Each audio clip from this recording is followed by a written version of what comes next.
건강한 지혜 다락방. 안녕하세요. 저는 아나운서 김미진입니다. 여러분들은 한의원 언제 가시나요? 저 같은 경우는요, 제가 뭐 점핑 수업도 하고 축구도 하다 보니까 가끔씩 뭐 통증이 있거나 아플 때가 있어요. 그럴 때 이제 한의원에 가서 침을 맞는데 확실히 맞고 나면은 좀 나아지는 것 같더라고요. 네.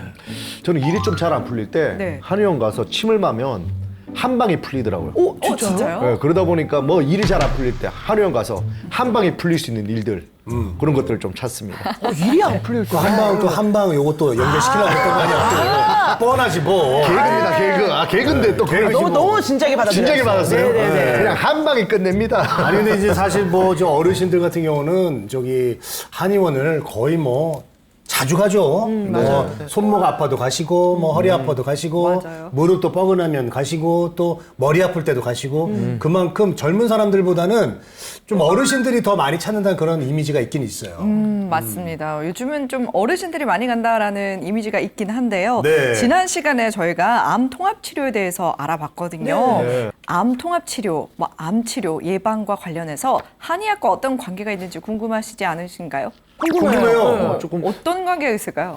사실 관계는 좀 없을 거라는 좀 생각이 드는 게 한의학 하면 뭐 침을 맞거나 뜸 뜨거나 아니면 보약 먹고 뭐 이 정도만 생각하거든요. 네. 한의학에서 암을 치료한다 좀 생소하긴 합니다. 처음 들어보는 것 같긴 해요. 네, 뭐 치료라기보다는 예방 차원에서 관계가 좀 있지 않을까요?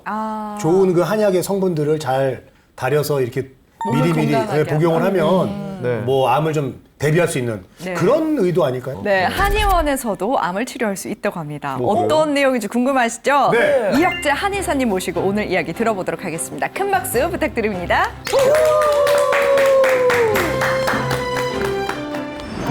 스트레스를 받더라도 개인적으로 내 몸에서 일어나는 변화는 조금씩 틀리다는 거예요. 같은 스트레스라도 어떤 사람들은 어떤 증상으로 나오고 어떤 현상으로 어떤 이 화병에 대한 증상으로 나오는 분이 있는 반면에 또 어떤 분들은 스트레스를 받더라도 나름대로 몸 안의 건강을 잘 유지하면서 이 화병 증상이 나오지 않는 분이 있다는 거예요. 그래서 이 스트레스라고 하는 거는요, 외부로부터 받는 자극만이 중요한 것이 아니고 근본적으로 이 스트레스를 포함한 전체적인 이 마음 상태 이 자체가 중요하다고 볼 수가 있는 것입니다. 이성적인 판단은 뇌에서 하지만 감정은 오장육부에 있다고 보는 거예요. 그렇네. 암은 오장육부에 생긴 병이잖아요. 네. 감정을 해결하지 않으면 근본적으로 좋아질 수가 없다는 시각이 바로 한의학적인 시각입니다.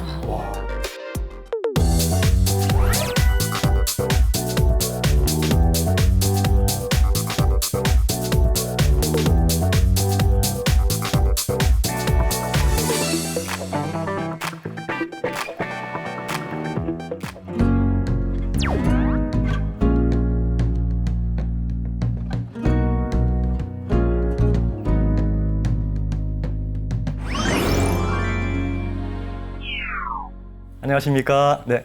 여러분들의 건강적인 문제를 방금 말씀하신 것 같이 한 방에 해결해 드리기 위해서 나온 한의사 이혁재입니다. 네.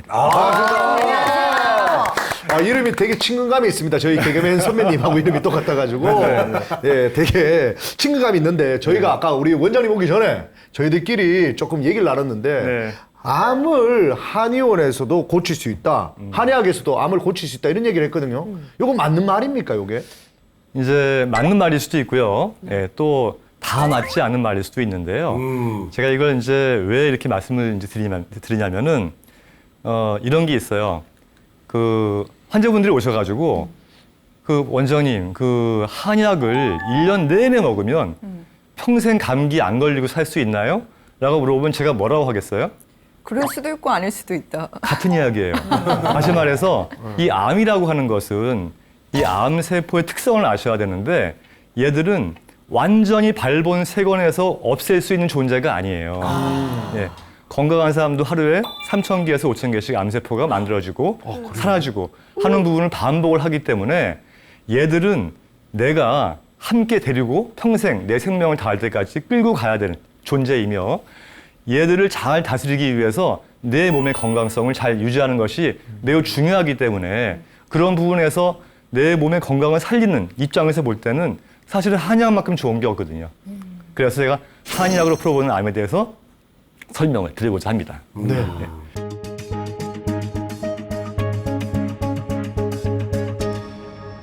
여러분, 우리가 평생 암에 걸릴 확률이 얼마나 될까요?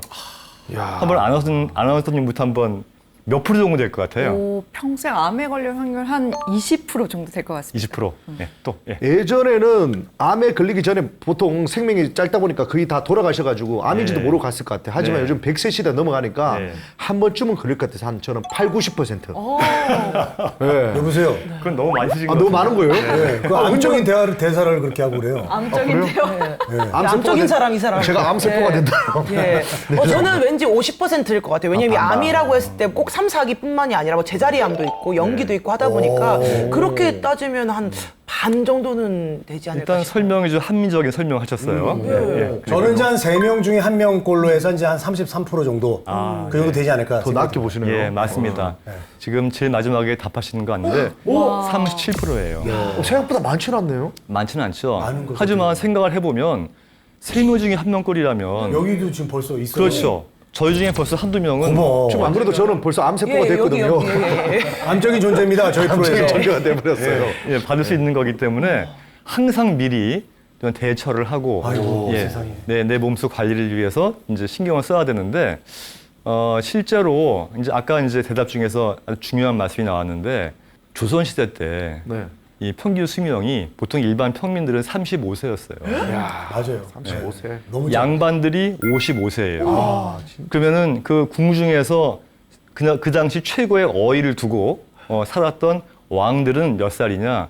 평균이 45세예요. 와, 45세면. 그러니까 그 과거를 생각을 해볼 때는 암 진단 받기 전에 미리 알아서 다 가는 거예요. 근데 지금은 어때요? 지금은 평균 수명이 현재 83세 정도 나와 있거든요. 그러면 사고로 사망하시거나 일찍 질병으로 사망하신 분을 제외한다면 큰 문제 없이 산다면 보통 100살까지 간다고 봐야 되는 거예요. 그렇기 때문에 그러다 보니까 그 사이에 암과 관련돼서 암이 잘 발생할 수 있는 이 몸의 환경이 만들어질 가능성이 높아지고 그러다 보니까 이렇게 37%라고 하는 높은 비율로 암 환자가 발생한다 보시면 되겠습니다. 근데 이제 그 중에서도요, 남성은 5명 중에 2명이에요. 그러니까 40%죠. 네. 여성은 3명 중에 1명이에요. 네. 필연적으로 암 발생한다는 거예요. 근데 남성이 좀 더 많잖아요? 네. 그거 왜 그럴까요? 나쁜 걸 많이 해서. 맞아요. 네. 남자들이 못된 걸 많이 해요. 못된 게 뭡니까? 술하고 담배하고. 술, 담배. 담배도 많이 피우고. 네. 그리고 여성들이 스트레스를 많이 받는다고 하지만 사실은 남성들이 스트레스 받는 거 장난이 아니잖아요. 그건 맞죠. 또 이제 그래서 그러다 보니까 여러 가지 이유로 해서 남성들이 암 발생할 수 있는 요인이 더 높다. 그래서 이 방송은 남성들이 좀 더 귀를 쫑긋 세우고 좀 들으셨으면 좋겠다는 생각이 듭니다. 네. 그러면 이 한의학에서 보는 암의 원인이 있어요. 예. 그럼 한의학에서 그러니까 원인이 있어야 치료가 가능할 거 아닙니까? 그렇죠. 그렇죠? 근데 이제 뭐 원인은 이 첫 번째는 면역력 저하예요. 이거를 한의학에서는 기허증, 혈허증, 양허증, 음허증 이렇게 이야기를 하는데 몸 안에 기혈이 부족해지면서 면역력이 떨어지는 거예요. 이 원인은 대부분 과로하거나 음식을 함부로 먹었거나 이럴 때 이제 오는 것들인데요. 사실은 제가 이 오늘 좀 강조해서 드리고 싶은 것은 사실은 두 번째 화병입니다. 화병. 예. 합병. 한의학에서 아까 말씀하신 것 같이 동의보감에 암 치료하는 방법이 있지 않을까 이런 말씀하셨잖아요. 네. 있어요. 있어요? 있는데 동의보감에서도 이 암의 원인에 대해서 화병이라고 하는 것을 여기저기에서 강조를 하고 있습니다. 화병이구나. 화병이 굉장히 중요하다는 거예요. 그래서 화병은 만병의 원인이다. 여러분 그 쓰리고 질환이라고 혹시 아세요? 쓰리고 질환. 네. 고혈압 또 고지혈증. 고혈당. 고혈당. 거기에 플러스 암하고 치매. 이 5가지가 최근 들어서 급증하는 질환들이에요. 아이고. 이런 질환들의 근본적인 원인이 바로 화병이라고 보시면 됩니다. 예. 제가 왜 그런지는 차근차근 설명을 좀 드리겠습니다. 색을 다 갖고 있네. 그야말로 스트레스는 건강에 많이 이제 해로운데요. 그런데 이제 이런 게 있어요. 스트레스를 안 받고 살 수는 없지 않을까요? 네. 그죠? 우리가 바보가 아닌 이상은 스트레스를 받을 수밖에 없어요. 네. 뭘 하든지 간에. 그런데 스트레스를 받더라도 개인적으로 내 몸에서 일어나는 변화는 조금씩 틀리다는 거예요. 그러니까 같은 스트레스라도 어떤 사람들은 어떤 증상으로 나오고 어떤 현상으로 어떤 이 화합병에 대한 증상으로 나오는 분이 있는 반면에 또 어떤 분들은 스트레스를 받더라도 나름대로 몸 안의 건강을 잘 유지하면서 이 화합병 증상이 나오지 않는 분이 있다는 거예요. 그래서 이 스트레스라고 하는 거는요, 외부로부터 받는 자극만이 중요한 것이 아니고 이 근본적으로 이 스트레스를 포함한 전체적인 이 마음 상태 이 자체가 중요하다고 볼 수가 있는 것입니다. 그러면은 우리가 이제 스트레스로 인해서 암이 발병할 수 있는 가능성이 높아지는데 그러면 내가 실제로 스트레스를 받아서 내 몸 안에서 어떤 증상이 생기면 암이 발생할 수 있는 그런 상황이 될 수 있을까에 대한 것을 제가 설문지로 만들어서 이렇게 알려드리는 내용이 있어요. 제가 지금부터 알려드리는 그 증상들을 하나하나 잘 확인을 해보시고 네. 이런 증상들이 나에게 몇 개나 해당이 되는지 확인을 해보신다면 만약에 항목이 좀 많으면 어때요? 아, 내가 스트레스에 대한 저항력이 약하고 스트레스로 인해서 질병으로 발전될 수 있는 가능성이 매우 높고 특히 이 스트레스 관련된 암과 굉장히 관련이 높을 수 있겠다라는 것을 좀 알 수 있겠죠. 네. 그래서 이 칠정이라고 하는 건데요. 너무 궁금합니다. 칠정이 뭐예요? 칠정이 뭐냐면 이 한의학에서는 병의 원인을 이야기할 때 노건, 식적, 칠정, 방노, 담음 이렇게 이제 좀 어렵죠. 네. 어려워요. 예, 이런 5가지 이 카테고리로 해서 병의 원인을 이제 이야기를 해요. 그 중에 칠정이라고 하는 건 뭐냐면 마음의 병이 들어서 만들어지는 이제 이 병이 원인이 됐을 때 나오는 증상인데 스트레스로 인해서 내 몸에서 어떤 병적인 증상이 나온다면 나올 수 있는 증상들을 말씀드리는 거예요. 첫 번째는 잠이 잘 오지 않는다. 자, 요즘 들어서 불면증 심해지고 잘 못 자시는 분들. 근데 잠이 잘 오지 않는다는 것은요, 잠을 이루지 못하는 것도 있고 도중에 깨는 것도 있어요. 그러니까 이제 처음에 잠은 잘 드는데 도중에 깨고 한 번 깨면 잘 못 자는 부분도 있고요. 아니면 아예 잠자는 시간이 너무 늦어서 밤을 꼴딱 새거나 아니면 너무 늦게 주무시는 분들. 이런 부분이 전부 다 잠이 잘 오지 않는 거에 이제 해당이 되는 거고요. 네. 두 번째, 추웠다 더웠다 한다는요. 네. 여러분들 감기가 걸리면 네. 추웠다 더웠다 해요. 혹시 아세요? 네. 또 그러니까 이제 감기로 인해서 처음에는 막 춥다가 약을 좀 먹고 어느 정도 시간이 지나면은 더웠다 추웠다 해요. 열이 확 올랐다가 더워가 창문을 열면 다시 추워가지고 또 이불을 덮고 이런 식으로 추웠다 더웠다 하는데 감기에도 그럴 수가 있지만 또 한 가지는 갱년기 장애에도 추웠다 더웠다를 해요. 그런데 이 칠정에서의 추웠다 더웠다는 스트레스를 오랜 시간 동안 많이 받게 되면 갱년기도 아니고 감기도 아닌데 열이 오르락 내리락 하는 증상들이 발생을 합니다. 그 세 번째는 기분이 가라앉거나 사는 게 재미없다. 이런 거예요. 그러니까 이제 예를 들어서 어떤 특정한 사건이 있어서 그런 경우는 관계가 없겠죠. 그 두 분 주식 방송하니까 아시겠지만 주식이 많이 떨어졌을 때는 기분이 올라오지 않잖아요. 그죠? 그럴 때는 당연히 가라앉는 거죠. 그때 기분이 올라가면 이상한 거 아닙니까? 네, 맞습니다. 그죠? 그러니까 어떤 인과 관계가 없이 그냥 기분이 가라앉고 사는 게 재미없고 이러면 칠정이라고 하는 병이 발생했을 가능성이 높다는 거예요. 또 가슴이 답답한 증상이 있어요. 이 일은 뭐냐면 우리가 화를 끓이면 이 단전에 모여있던 기가 이 위에 역상을 해요. 열이 위로 오르면서 이 가슴이 답답한 증상이 발생을 하고요. 그리고 5번째, 불안할 때가 있다. 매사에 불안해요.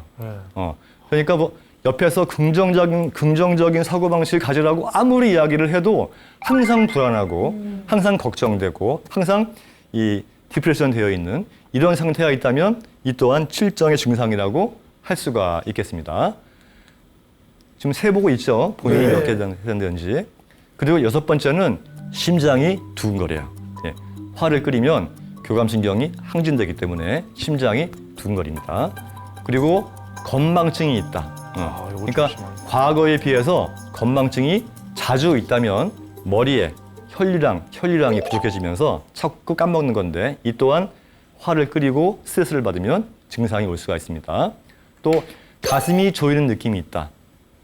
아까 가슴이 답답한 거하고 비슷하죠. 또 가슴이 아프다. 이 또한 비슷합니다. 그리고 늘 피곤하고 눕고만 싶다. 이건 뭐냐면요.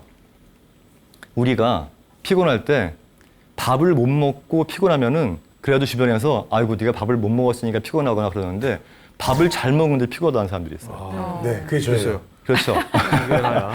실정 증상 중에 대표적인 것 중에 하나가 스트레스를 먹는 걸로 풀고 또 잘 먹는데도 기운이 안 나고 피곤하고 이럴 때 내가 칠정이 있는 것이 아닌가 한번 의심을 해볼 필요가 있다는 거예요. 그다음에 마지막으로 입맛은 있는데 소화가 잘 안 된다. 저것도 늘 입맛은 있어. 먹는다고 먹는데 먹은 다음에 그냥 부대껴서 네. 소화제를 달고 산다거나 이럴 때 이런 상황일 때 우리가 칠정이라고 하는 병인, 다시 말해서 화병이라고 진단할 수 있는 그런 증상들에 속한다고 보시면 되겠습니다. 총 11가지인데 예. 좀 어떠신가요? 한 몇 가지 정도가 좀 해당이 많아요. 되시는가요? 근데 원장님 궁금한 게 네. 잠을 좀 늦게 자요. 네네. 잠이 잘 안 와서. 네네. 근데 또 늦게까지 자고 늦게 일어납니다. 그런 건 어떻게? 그건 괜찮아요. 그건 괜찮은 거예요? 네, 예. 아, 그럼 하나 빼야겠다. 그런데 네네. 이제 여러분 일어나셔야 돼요. 저희가 제가 그 근무하는 병원은 이제 입원 환자들이 있는 병원인데 예. 제가 환자분들한테 가장 강조하는 게 뭐냐면 제때 주무시는 거예요. 예. 그 이유가 있어요. 뭐 일 때문에 이제 어쩔 수 없이 뭐 그런 경우는 그런데 가능하다면 우리 몸의 면역력은요. 면역과 관련된 호르몬들은 밤 11시에서 새벽 3시에 가장 많이 분비가 돼요. 그러니까 이때가 되게 중요할 때예요. 아이들은 그때 성장 호르몬이 분비가 되고요.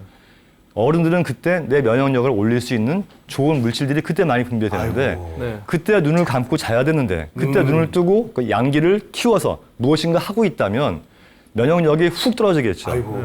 그래서 이 면역과 관련돼서는 사실은 잠자는 시간이 굉장히 중요합니다. 그러니까 불면증이라고 볼 수는 없지만 습관적으로는 바꾸시는 것이 좀 유리하겠다. 네. 근데 저는 특히 또 애 셋을 키우는 또 아빠다 네. 보니까요. 아마 애 키우시는 부모님들은 다 공감하실 거예요.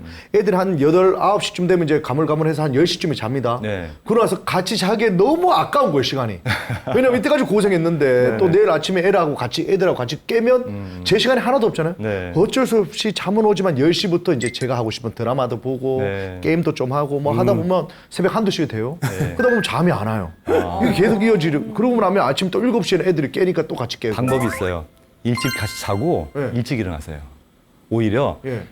드라마 보고 싶은 거 새벽 3시, 4시에 일어나셔가지고 네. 보시면 되잖아요. 아, 좀 그러니까 더 아예 일찍 자고. 같이 자고 좀 일찍 일어나서 아이들 깨기 전에 한 두어 시간 이렇게 책도 보시고 네. 드라마도 보시고 이렇게 하시면 방법이 되는 거죠.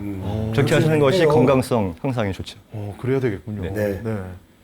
그래서 이제 여러분들도 방송 보시는 분들도 내가 몇 가지 정도나 이제 해당이 될까 한번 네. 이렇게 보셨을 거예요. 그래서 그 결과를 보자면은 1개에서 4개 정도는요. 누구 있나요? 저요. 오.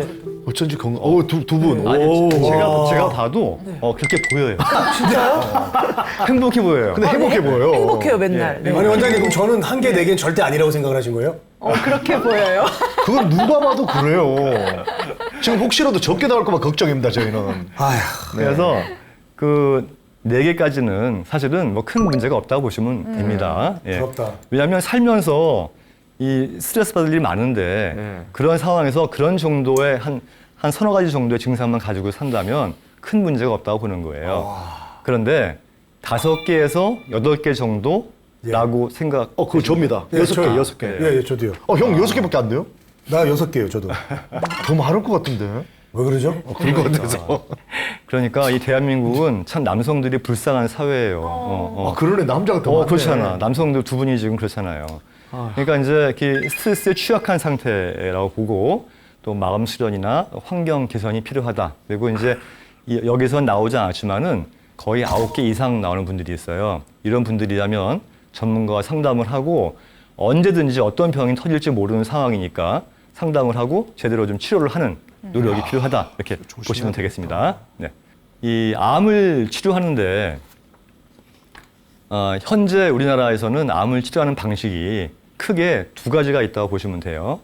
첫 번째는 이 표준 치료라고 해서 수술을 하거나 항암을 하거나 방사선을 하거나 이 3가지를 3대 표준 치료라고 합니다. 그리고 어떤 분들은 어떤 분들은 이 표준 치료를 하지 않고 자연 치유를 하는 분들이 있어요. 근데 저 같은 경우에는 이거를 무엇이 더 옳다 그러다 이렇게 말씀을 드리지 않습니다. 뭐든지 본인이 결정했으면 거기에 따라서 열심히 해야 되는 것이 맞다라고 설명을 드리는데요. 이제 우선 말씀을 드리고 그 서양의학에서 오랜 전통이 있어요. 사람을 보는 시각 중에 그 몸과 마음이 따로 분리되어 있다는 심신이원론입니다.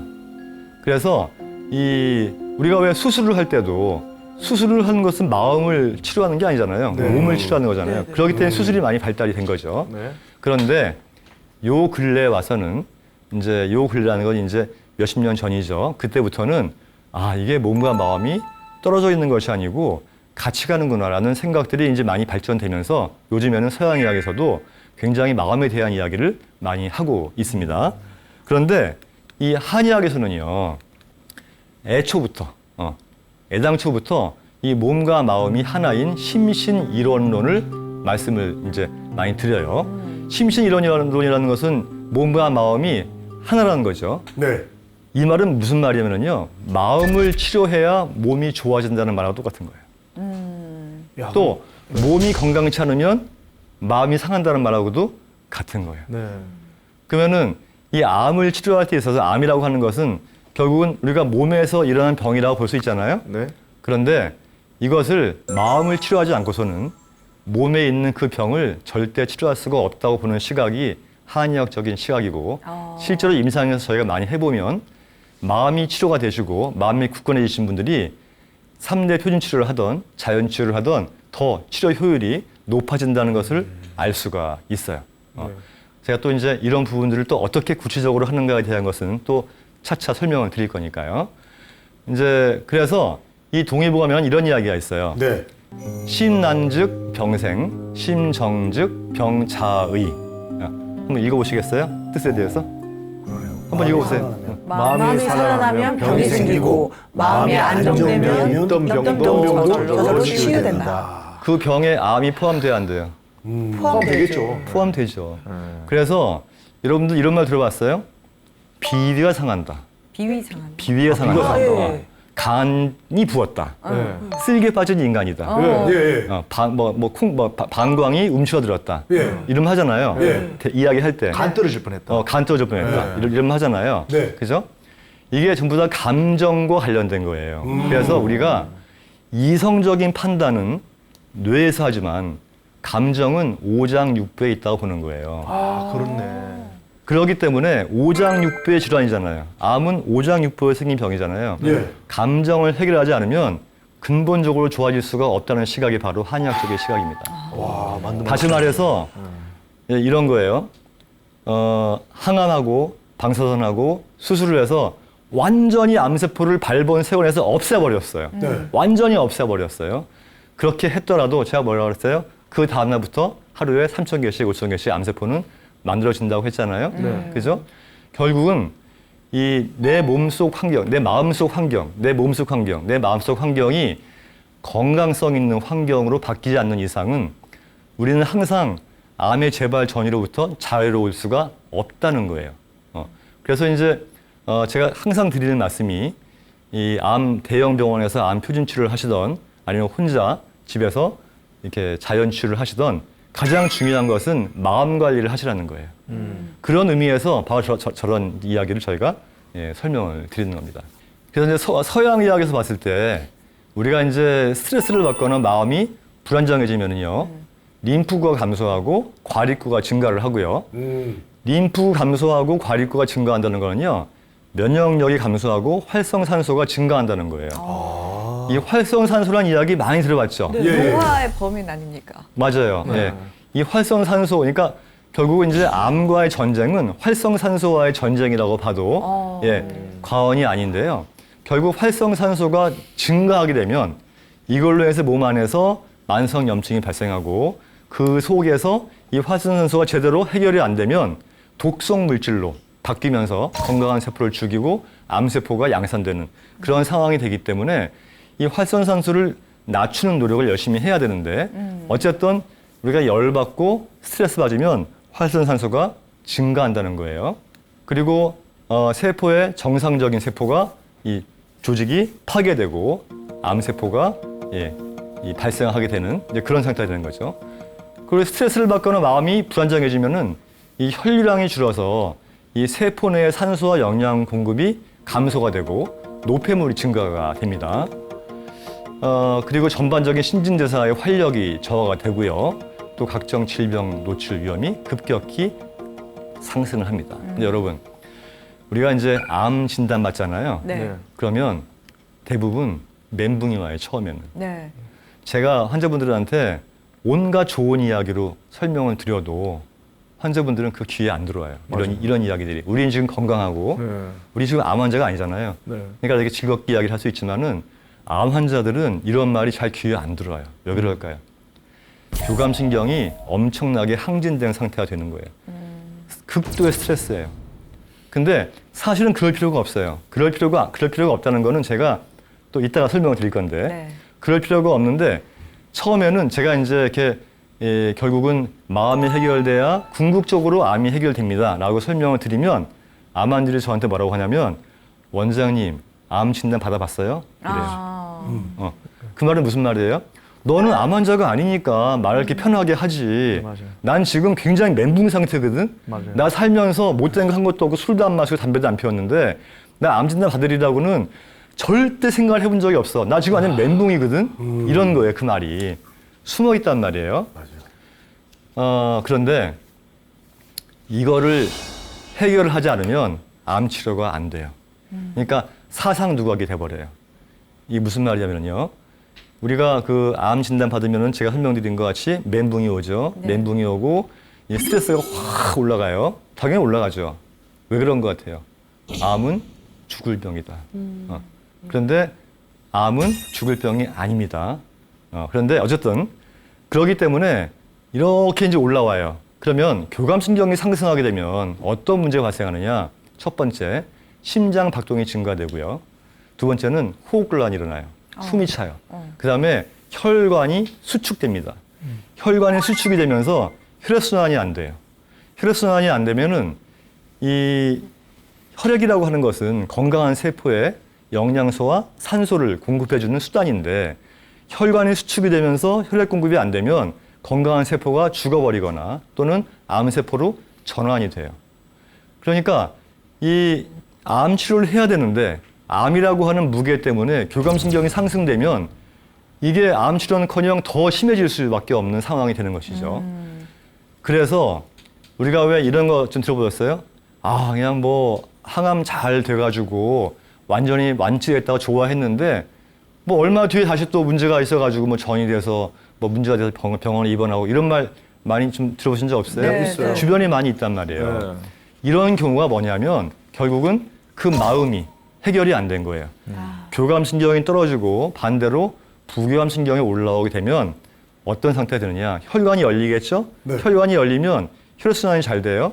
혈액순환이 잘 되면 자연히 손발이 따뜻해지고 자연히 뱃속이 따뜻해져요. 부교감신경이 올라가게 되면은 뱃속이 차가워져요. 여러분, 우리 체온이 36.5도라는 거 다 아시죠? 네. 그런데 이 암세포가 신기하게도 39.6도가 되면 다 죽어버려요. 그런데 체온이 36.5도에서 조금씩 올라갈 때마다 암세포가 활동성이 줄어들어요. 그런데 체온이 35.5도, 1도 떨어질 때마다 면역 기능이 30% 이상씩 떨어집니다. 그런데 교감신경이 항진돼서 혈액순환이 안 되고 혈류량이 줄면서 심부치원이, 손발이 싸늘해지고 심부치원이 떨어지면 어떻게 되겠어요? 암세포가 무지하게 좋아하는 환경이 되겠죠. 그렇게 되면은 아무리 항암 열심히 해도 근본적으로 치료하기가 되게 어려운 부분이 있는 거예요. 이걸 이제 교감신경, 부교감신경 이런 이야기들을 한의학에서는 음양의 조화라고 이야기하는데 네. 음양이라고 이야기하면은 조금 이제 어려우니까 제가 교감신경, 부교감신경 이렇게 설명을 드리는 거예요. 그래서 이 스트레스가 암을 만들기도 하고 암을 치료하는데도 굉장히 중요하다는 것을 여러분들이 잘 아셔야 될 것 같다. 이런 이야기입니다. 네. 그래서 이 암을 진행시키는 것도 마음이고 멈추는 것도 마음이라는 의미예요. 네. 그래서 제가 아까 그랬죠. 오장육부의 질병은 바로 마음에 있다는 거예요. 그러니까 간이 부었다든지 비위가 상한다든지 이런 말도 감정과 오장육부를 비교해서 이야기한 것이고 소화제를 아무리 많이 먹어도 비위 상하는 일이 없어야 위장이 좋아집니다. 혹시 그거 아세요? 몰랐습니다. 아니 그러니까 비위가 약하고 속이 쓰리고 힘들어요. 근데 비위 상하는 일이 많았어. 속상하고. 그래서 막 스트레스로 막 위 궤양도 안 좋아. 근데 그 제산제 먹고 소화제 먹고 하면 그때는 좋아지지만 근본적으로 그 마음이 해결 안 되면 위장병은 안 좋아지는 거예요. 같은 거거든요. 암도 마찬가지예요. 감정이 해결돼야만 근본적으로 암도 치료가 된다라는 사실을 여러분들이 반드시 아셔야 될 것 그럼 같습니다. 옛말에 틀린 말이 하나도 없는 게 웃으면 복이 온다 이런 말이 있잖아요. 그러다 맞아요. 보니까 많이 웃고 즐거울수록 네. 병들이 좀 사라지겠네요. 예. 뭔가 잘 아시는 것 같아요. 왜냐하면 제가 웃음 치료사거든요. 아, 그러세요? 웃음으로 이렇게 와우, 네. 아부분들 치료해 드립니다. 여러분, 그거 아세요? 네. 이제 좀 다른 이야기인데 웃잖아요. 네. 웃으면 웃는 그 파동이 안 좋은 곳으로 가요. 그래서 많이 웃으면 웃을수록 본인이가 안 좋은 거, 간암이면 간 쪽으로 합니다. 그래서 실제로 이 많이 웃어서 그 암 같은 무서운 질환들이 치유가 된 사례가 많이 있어요. 정말 좋은 일 하시는 거예요. 아, 그래, 근데 네. 반대로 이렇게 남들을 웃겨서 그들은 행복하지만 그거 웃기기 위해서 제가 많이 스트레스 많이 받거든요. 그러니까 그게, 저한테는 뭐 너무 힘듭니다. 그게 문제네요. 그러니까 일찍 주무시고 일찍 일어나세요. 일단 잠부터 푹 주무시는 걸로. 그렇게 하겠습니다. 그래서 우리가 이동엽은 제가 가끔 웃겨주고 있어서. 아, 그건 맞습니다. 예, 예. 그래서 이제 우리가 이 열받고 짜증나고 화가 나게 되면 우리가 이제 스트레스 호르몬이라고 해서 이 코르티솔이라고 하는 스트레스 호르몬이 있어요. 이 호르몬이 이렇게 증가되면서 이 간을 자극을 하면서 혈당이 확 올라가거든요. 혈당이 올라가면 좋아하는 거는 암세포밖에 없어요. 아, 혈당. 여러분 그 페트 검사 아시죠? 페트 CT 검사.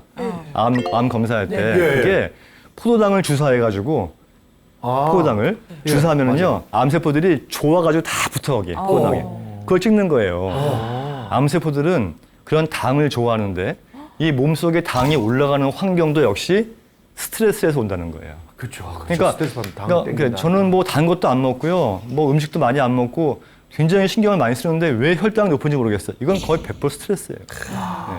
그런데 반대로 웃으면 복이 와요. 즐겁게 살잖아요. 그러면 행복한 호르몬들, 이런 데 엔돌핀, 세로토닌, 이런 도파민, 이런 호르몬들이 강력한 항산화제이면서 강력한 항암제라는 거 아시죠? 그래서 웃으면 복도 오고 암도 치료가 된다. 그런 말씀을 드리고 싶습니다. 예, 마음의 건강과 밀접한 관련이 있는 NK 면역세포예요. 네. 우리가 이 NK 면역세포가 수치가 떨어지면 암이 전이 재발 가능성이 매우 높아지거든요. 그래서 NK 활성도를 매우 중요하게 생각을 하는데요. 그런데 이 NK 활성도를 짧은 시간 동안에 많이 올릴 수 있는 가장 좋은 방법이 있는데 그게 뭐냐면은 대판 웃는 거예요. 네? 박장대소하면서 웃는 거예요. 박장대소. 네. 그래서 실제로 일본에서 이걸 실험을 해본 게 있어요. 인과관계 없이. 그러니까 이제 여러분들 같이 이렇게 이 웃음을 선사하는 이런 분들이 앞에 나와서 이렇게 막 이렇게 웃기는 그런 거 없이 그냥 다 앉혀놓고 그냥 웃어보세요 하면 웃을 거 아닙니까? 아무 인과관계 없이 그냥 막 웃게 했어요. 그런 다음에 혈액 검사를 해보니까 그 전과 그 후를 비교해 보니까 최고 5배 이상 NK 활성도가 높아졌다고 하는 연구 결과가 있어요.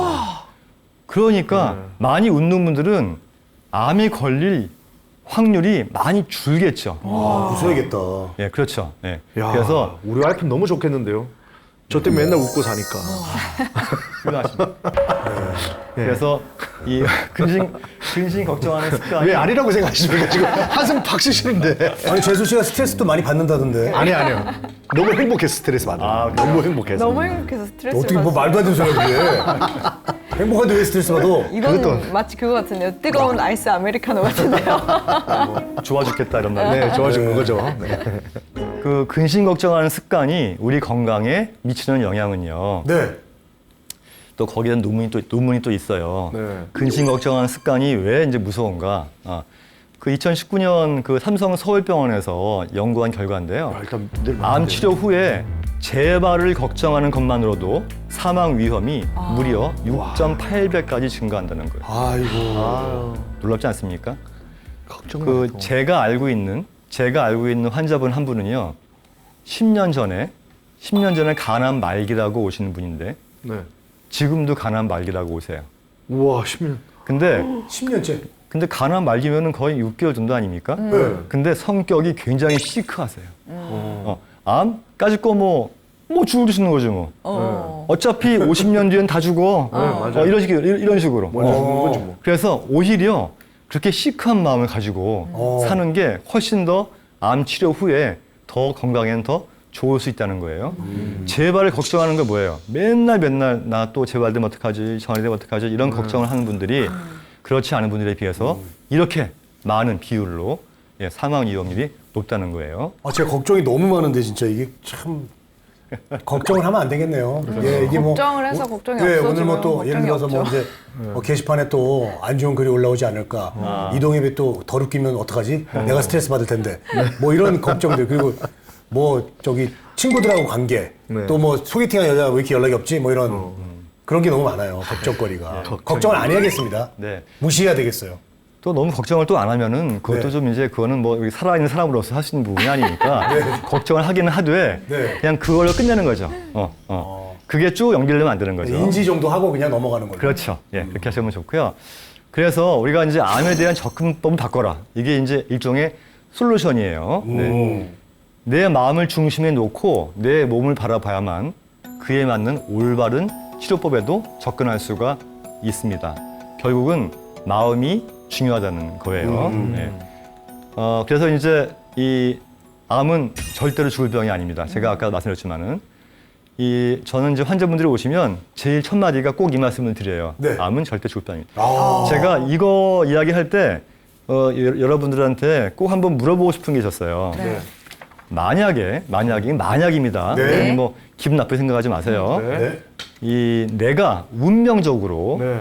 우리가 이제 그 사망률이 이 암하고 심장병, 뇌졸중 이 세 가지가 3대 사망 질환이에요. 네.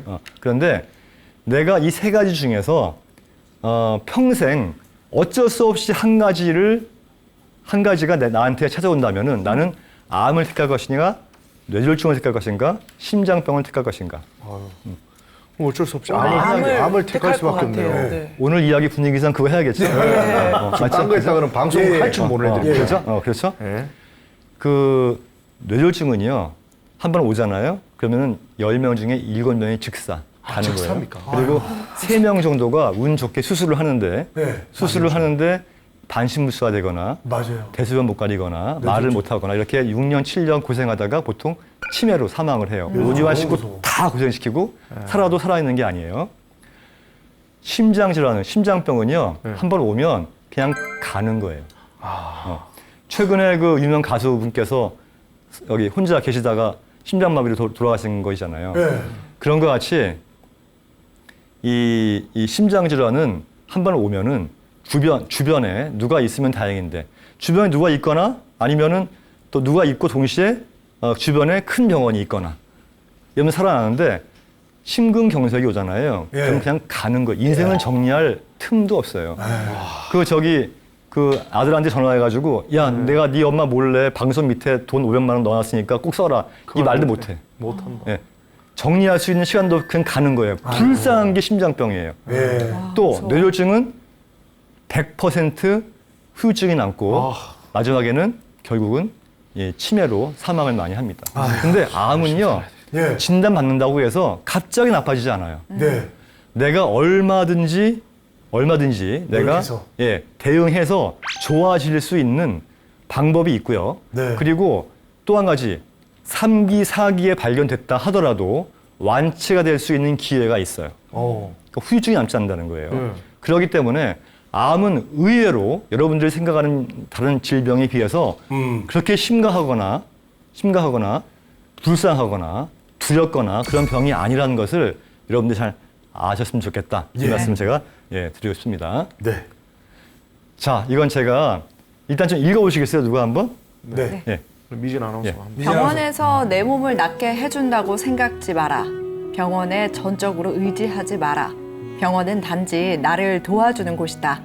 내가 주체가 되어 내 몸 치료에 동참한다는 마음으로 적극 치료에 임하는 자세가 중요하다. 이런 마음가짐이 자신에게 맞는 치료법을 찾게 한다. 네, 요 글은요, 그 대학병원에 근무하시는 의사 선생님이 이제 암이 발생했는데 본인의 암을 완치하면서 느낀 소감을 적어놓은 거예요. 멋지지 않습니까? 너무 멋진데요. 제가 최근에 본 글 중에서 가장 멋진 글이에요. 예. 그러니까 사실은 제가 쓴 책 제목 중에 하나가 의사를 믿지 말라는 책이 있어요. 근데 잘 모르는 사람들은 아니 의사를 믿지 말라는 이야기 뭐지 그러는데 의사가 해주는 처방에만 따라가지 말고 너 스스로가 주체가 돼서 생활 습관과 환경을 바꾸고 마음을 바꿀 수 있는 노력을 해야 된다. 이 말씀을 이제 드리는 거거든요.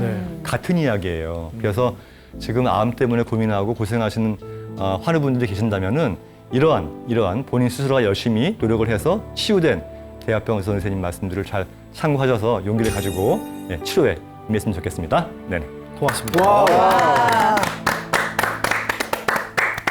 네, 암은 죽을 병이 아니다. 또 암에 대한 접근법을 바꿔라라는 말이 인상적이었는데요. 다음 시간에도 강의해 주실 건데 어떤 내용 이야기해 주실 건가요? 예, 다음 시간에는요. 제가 이제 그 첫 시간에는 이번 시간에는 그냥 두서없이 이야기를 한 것 같아요. 듣는 분들이 그럼 도대체 어떡하라고? 그럼 어떡하라고? 방법을 알려줘야 될 거 아니야? 방법도 있습니다. 그 방법에 대해서 알려드립니다. 더 알찬 시간이 네, 다음 주에 그 정확한 방법까지 알아보도록 하겠습니다. 오늘 이 시간을 마무리하고요. 다음 주 이 시간에도 알찬 강연으로 찾아뵙도록 하겠습니다. 함께해 주신 여러분 고맙습니다. 안녕. 안녕. 안녕히 계세요.